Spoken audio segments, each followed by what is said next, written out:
Raider Nation, what is going on? You guys know I'm coming to you tonight because, dude, the Las Vegas Raiders right now are just killing it in free agency, and just how I told you they would. Defense, defense, defense. This is the perfect time. Yeah, there's some offensive players out there. We snagged one of them.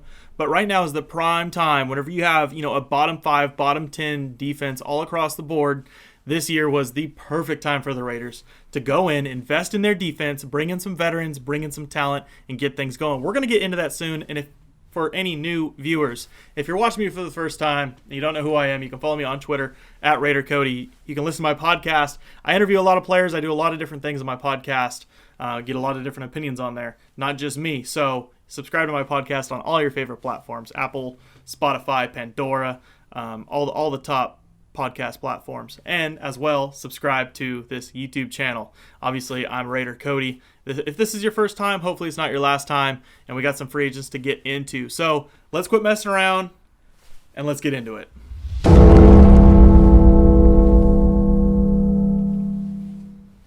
First up, it wasn't quite like last year. Last year we came out, man, just swinging obviously, and went out and had like the highest paid tackle in the league in Trent Brown. This year, we took things a little bit different route, and we went out and we signed linebacker and I guess former Chicago Bear Nick Kwiatkowski. Now, that is a very much of a tongue twister. Was hard for me to even understand at first to say his full name. Saying Nick Kwiatkowski is quite a bit. So Kwiatkowski is how you say his last name, just so we can get that all clear from here on out. But really, he's only played 22 career games. And that's, he's been there for 4 years, I believe, in Chicago now. Now, he stepped up and started in 8 games for Chicago this last year when Danny Trevathan went down. Now, he still ended the year with 76 total tackles. He rushed the passer 39 times last season. He actually, by only rushing the passer 39 times, he created 13 quarterback pressures and 3 sacks, which is absolutely huge. And not even just that, he excels a lot more in coverage than some of our recent linebackers. Last year, he only allowed 25 receptions. This is only on 8 games. This is a small sample size, but if you double that, 50 receptions is not bad. So 25 receptions last year on 8 games for really only 8.1 yards a reception, which is awesome. Allowed 1 touchdown, had 1 interception, and allowed a passer rating of 85.8 with 3 pass breakups, which is huge. That was a great signing, very appreciated signing, I think, for a middle linebacker, and got him for a great dollar amount. So that's awesome. Nick Kwiatkowski, the new man in the middle for the Las Vegas Raiders. Now, next signing, quarterback Marcus Mariota. And this is great for me. Of course, I really believe in our current starting quarterback, Derek Carr. Now, what Marcus Mariota is going to be able to bring in here is more experience, and I believe a quarterback that's going to come into that room and be able to bounce ideas off of Derek Carr a lot better. You know what I mean? Like, he's going to be able to come in and actually help this quarterback room with a little fire and a little knowledge. Imagine, needing some advice or a little spark, and you got to go up to Glennon. Look at Mike Glennon, man. What is he going to provide for you as your number 2? It's gonna be great to have Marcus Mariota on the sideline. Him and Derek are going to be great friends. Now, our third signing, and this was it. Raider Nation lost it, including me, after the signing. Former Rams linebacker Cory Littleton. Now, when Cory Littleton hit the market, or he was going to be a free agent, obviously he was the top linebacker out there to get. Him and Schobert were pretty much the number 1 and number 2 guys hitting the market.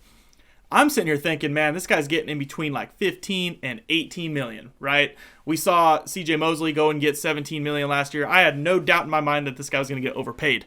Then Mike Mayock comes in here, man. I love Mike Mayock. He comes in here and he gives him a 3-year deal for $36 million, under $12 million a year.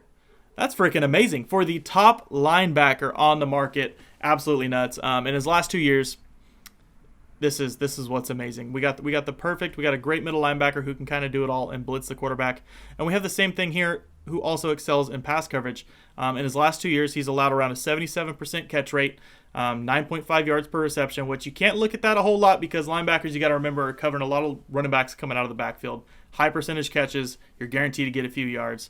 Now we're kind of steps in. He's only allowed 6 touchdowns, which is like half the amount in 2 years than Tahir Whitehead, which is obviously an immediate upgrade. He's created 6 interceptions and has had 18 pass breakups. This is all per Pro Football Focus, depending on what you guys go off of. So he's been obviously great in coverage. Now, he's also tallied 30 quarterback pressures and 8 sacks over those 2 years. So a great all-around linebacker that's going to come in and be paired now with Kwiatkowski. And really, for the first time, Raider Nation, rejoice. We finally have 2 good linebackers. Bam. Then we come in, and I'd say we have our one thing that's a little funny about this offseason. I kind of guessed, I've always said Rod Marinelli coming in here is going to create an opportunity for a lot of Dallas Cowboys to come play for the Las Vegas Raiders. I did not know that one of those Dallas Cowboys was going to be Jason Witten.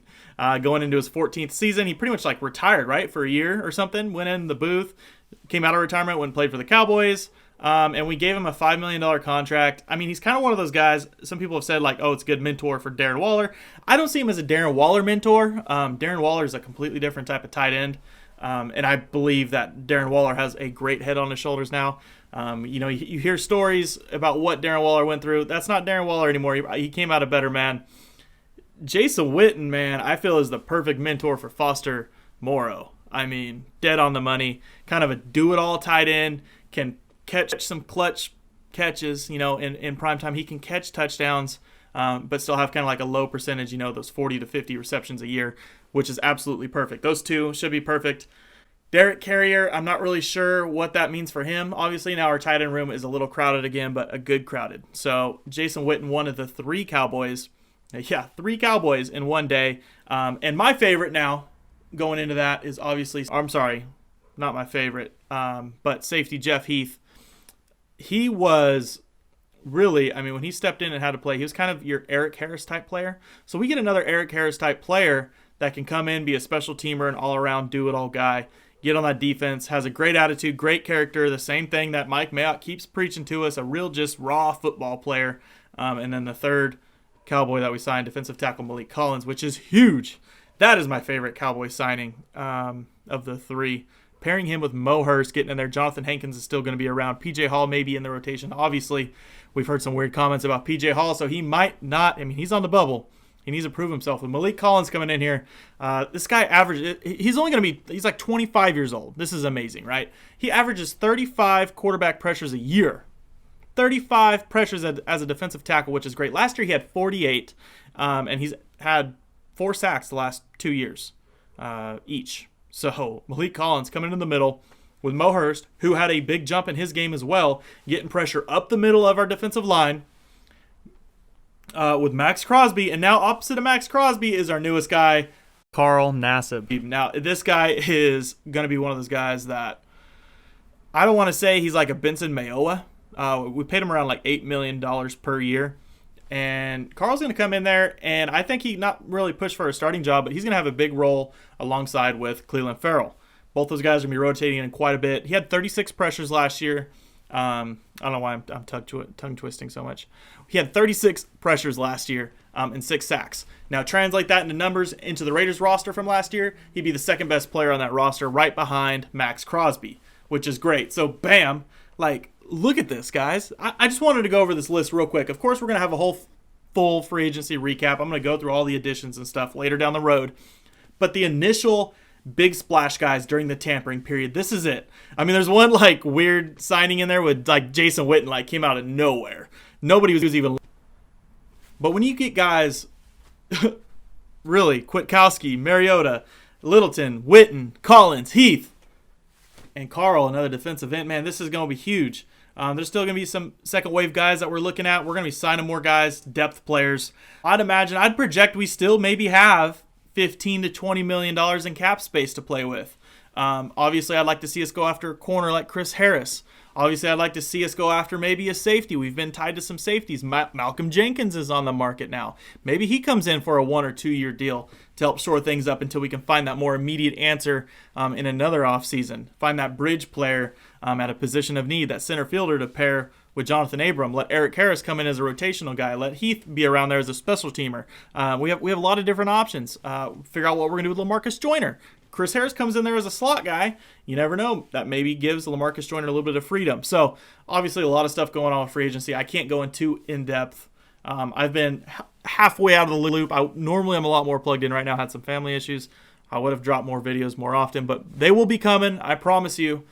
Stay, like I said, subscribe to this channel. make everything happen. Hit that little gray bell notification in the corner. You will not regret it. And, until the second wave of free agency hits or something crazy happens, I'll see you next time.